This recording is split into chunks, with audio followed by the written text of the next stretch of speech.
think there's ever been a player where there's a wider variance of opinion between the media and NFL executives. The media, myself included, saw him as a B prospect, a good solid in a very, very weak quarterback draft class, certainly arguable first-round prospect, maybe a second, third-round talent, but you know, solid, good family DNA, moved well, historically accurate, good kid, not a bad kid. Certainly a better prospect than first-rounder Kenny Pickett by far. Everyone laughed when he tripped over his own hot takes, but now Colin's doing a full-blown Shedeur Sanders apology tour with a side of humble pie. Yep, the same guy who said he's just a social media QB now thinks Shedeur could start for the Browns? Did we just enter the upside down? Grab your popcorn, because the NFL's favorite doubter just hit reverse like it's Madden on rookie mode. And Shedeur's not just watching, he's leading. Let's unpack the madness. Second round of the Titans. You know, I thought he was a solid B prospect, crazy accurate, bad offensive line in college, no run game, and against good teams was always productive without a lot of mistakes. And yet he slid to the 5th round. And there's an argument, I don't know, 6th or 7th rounder undrafted, if not for Jimmy Haslam, the impulsive and meddling Cleveland owner. Everyone remembers the moment. There he was, striding confidently onto the set like he was about to drop some ancient football wisdom, only to immediately trip over the rug of his own ego and hit the deck harder than the 2023 Chicago Bears offense. Social media? Oh, it had a field day. Memes, replays, slow-mo with dramatic violin music, pure internet gold. Here we are in April, and Schefter comes out this week and says, you know, it looks like Travis Hunter is going to go to the Browns. Folks, nobody knows what Cleveland's going to do. And this is where I get risky and I say, I'm taking Shedeur Sanders. I mean, you know, frankly, he didn't have elite protection at Colorado, so I don't think we've seen the best Shedeur Sanders. Currently, he may end up on a roster, but I think the Cowboys have moved on with this new Joe Milton move. And I'll counter that with, I take the risk and I go Shedeur Sanders, because you know what? If I get Hunter and I got no quarterback throwing to him, I'm probably getting fired if I'm the front office. But I'm telling you right now, if you want to be a risk taker, Shedeur Sanders. But here's the twist. The fall that had everyone cackling wasn't just physical. Nope. That was the symbolic collapse of one man's campaign against the name Shedeur Sanders. Because now, that same man, the one who all but dismissed Shedeur as a glorified influencer in pads, is suddenly singing hymns of football salvation. Yes, the man who couldn't find Colorado on a map without GPS is now thinking Shedeur could actually start for the Browns. Shedeur Sanders has two things going for him. And don't kid yourself, this is how the league works. The owner of the Cleveland Browns, Jimmy Haslam, is really impulsive. And in a quarterback room with zero star power, except Shedeur Sanders, he's going to get a chance. He is desperate to be recognized and for star power. Cleveland's roster is the weakest easily in the division, and the early schedule is brutal. So my prediction, you start looking at that schedule between weeks 7 and 10, Shedeur Sanders is going to get a shot here. Shedeur's on this roster because Jimmy Haslam wanted him on the roster. Haslam is starving for a star quarterback. So this is a team that's going to be boring offensively. You know what will make him not boring? Shedeur Sanders. Welcome to the NFL's version of the multiverse, where takes age like milk and reality checks get served in Heisman-worthy spirals. Let's rewind the tape, shall we? Back when Shedeur Sanders was torching defenses at Jackson State like he had a cheat code installed, the football gatekeepers weren't having it. Too flashy, too much social media, too much Dion in his DNA. And who was standing front and center in that doubter parade? You guessed it. Mr. tripped on his own take himself. I'm the Cleveland Browns. If you're looking at the coverage of Shedeur Sanders and the way all of this is kind of being properly placed on the table, you about to get served if you don't see this coming. Just name him the starter today. Name him the starter and let him do what he's going to do. For good, for bad, or worse, whatever it is, allow for him to do it because you drafted him. You drafted him.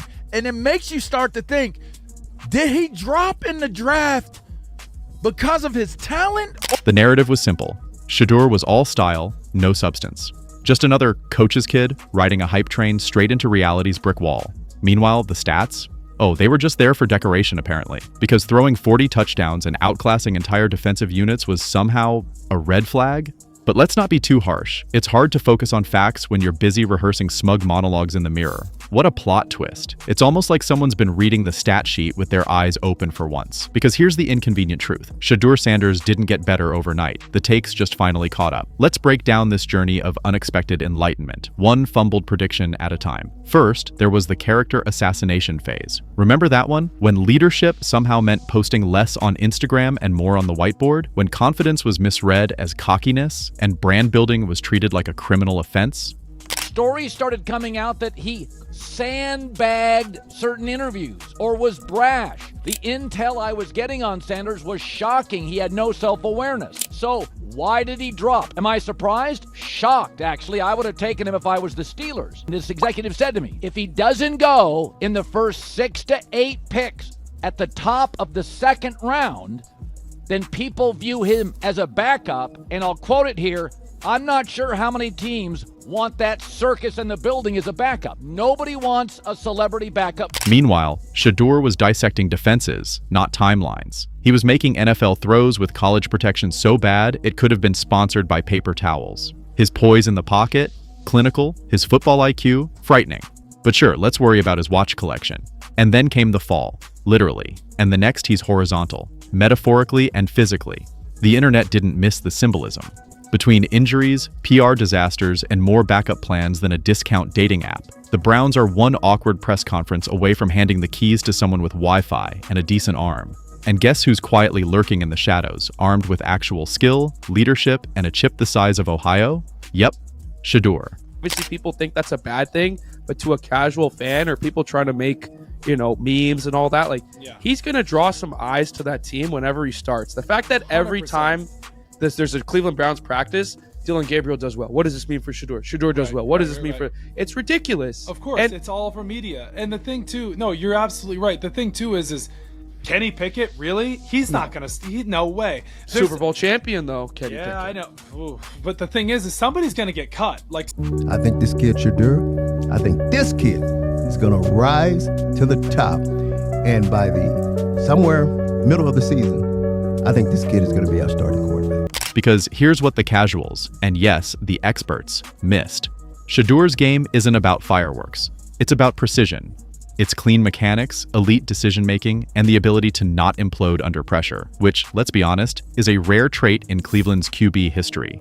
He's got the vision of a veteran and the media poise of a guy who's been mic'd up since birth. This isn't just a kid with a football dream. This is a full-blown brand, quarterback brain, and business operation rolled into one, about knowing when to speak and when to shut up and deliver. And guess what? The Browns need that. Their starter? Injury-prone, unpredictable, and carrying enough baggage to need an emotional bellhop. Their backups? Let's just say the bench isn't exactly bursting with breakout potential. So when you've got a guy like Shedeur, media-trained, pressure-tested, and built for the moment, you pay attention. Amongst all the NFL headlines going into the regular season, Shedeur Sanders wins the starting quarterback job in Cleveland, okay? And nobody's thinking that the Browns are going to be able to do anything this year. However, this guy comes in, and he takes them to a 10-win season. 10 wins. That would be sweet. As a rookie.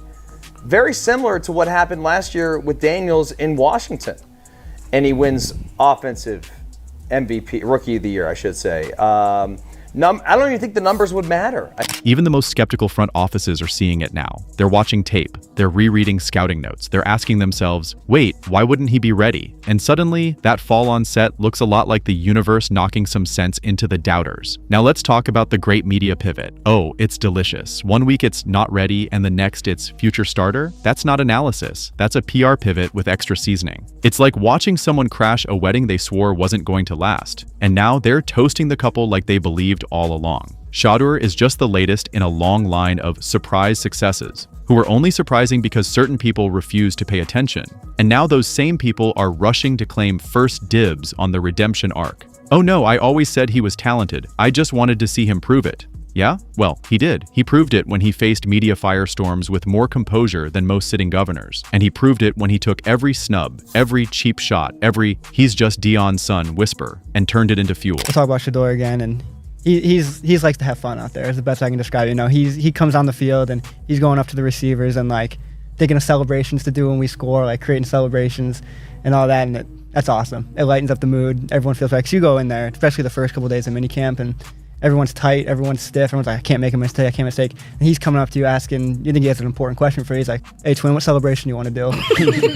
Yeah, all right, I like it. Definitely loosens you up and makes you play a little freer. So now we've arrived at this absurd but poetic place where Colin, yes, that Colin, is practically ready to build the Browns' offense around him. This, after months of subtly implying that Shedeur's ceiling was somewhere between clipboard holder and preseason backup. This is like Gordon Ramsay suddenly praising frozen dinners, like a climate change denier investing in solar panels, like a guy who mocked Tesla now applying to be Elon's intern. It's not just a reversal, it's a redemption dance with a side of backpedaling so smooth it should come with jazz music. But here's the funny part. And the Browns, well, they just might be the wild card in this saga. Because if there's one franchise wild enough to give the kid a real shot, it's the one that's tried everything else. They've rolled the dice on controversy, inconsistency, and mediocrity wrapped in a bonus check. Why not try competence? The fans are already buzzing. Jerseys are moving. Social media is predicting week 1 miracles. But there is no way in this world that the Cleveland Browns cut Shedeur Sanders. You know how fast people would be on the phones? That would be like, that would literally be like Tim Cook being fired by Apple. He would be picked up instantly by another company. That'd be like the Lakers cutting LeBron. I'm sorry, maybe not to the level of yeah, play, not talent, maybe just like name value, but name wise, oh my god, you know how many teams would grab Shedeur? I still can't believe he fell to the 5th round. There's no way they cut him. I know they were talking about that. If he gets outperformed, they're going to cut him. No. Well, it reminds me of like the Tim Tebow situation where. And somewhere in a studio, a certain analyst is probably editing his Shedeur monologue for the 3rd time, making sure it sounds just ambiguous enough to not be wrong again. But the real twist? It's not about one analyst or one team. This is bigger. This is the moment where the next generation of athletes isn't just arriving. They're shifting the narrative. Shedeur doesn't need to fit the mold. He's melting it down and building his own. He's not here to be the next anyone. He's here to be the first Shedeur Sanders. And whether it happens in Cleveland or somewhere else entirely, one thing's for sure. They laughed when he wore the watch. They mocked when he posted the cars. And poised so icy, you'd think he was hosting Shedeur Sanders Presents. Calm under pressure, sponsored by frozen tundras and confused linebackers. The man played like every game was a business meeting, and he walked in wearing custom cleats and a boardroom mindset. If Shedeur Sanders at worst isn't the backup on this team, there's going to be hell to pay through the media. At best, if I am the head coach, the GM, and the owner of this team, I'm naming Shedeur Sanders my starter today. Today. You know why? Joe Flacco, love you to death. You gave us a good little run. You're a Raven. Kick rocks. While everyone else was shouting about clicks and sunglasses, Shedeur was dissecting defenses like a neurosurgeon with an NIL deal. He didn't just command the offense, he owned it. Colorado may have gone 4-8, but anyone with eyes knew Shedeur wasn't the problem. He was the only reason the Buffaloes weren't getting mercy ruled by halftime. He stayed composed while chaos swirled. His head coach dad was trending every other week, and every opposing D-line had open season on his ribs. Combine that with a businessman's brain, Shedeur's NIL deals, brand strategy, and charity focus make him a Gen Z Peyton Manning with Wi-Fi. While other players flex chains, Shedeur skipped the ESPYs for a charity event, because real flexes don't need red carpets. He's not just a quarterback, he's a CEO in cleats. Now zoom in on Cleveland. The Browns have Deshaun Watson, who, between injuries and inconsistencies, has looked like he's trapped in a reboot that nobody asked for. Shedeur going to be the starter at some point of this season? Is Absolutely. Flacco going to be the guy? I think Joe Flacco starts the season as the Cleveland Browns starter. He shits the bed. They're not going to go to Gabriel or Pickett, and then I think they go to Shedeur. I agree. I mean, just like the numbers don't lie. I mean, you look at Cleveland, there's like, what as a fan, because also like one of your longtime favorite players, I'm sure everyone has jerseys, Nick Chubb, he's gone too. Yeah, and your big quarterback you spent all this money on, you paid him handsomely, you gave away your future picks, he's gone too. So how do you sell tickets?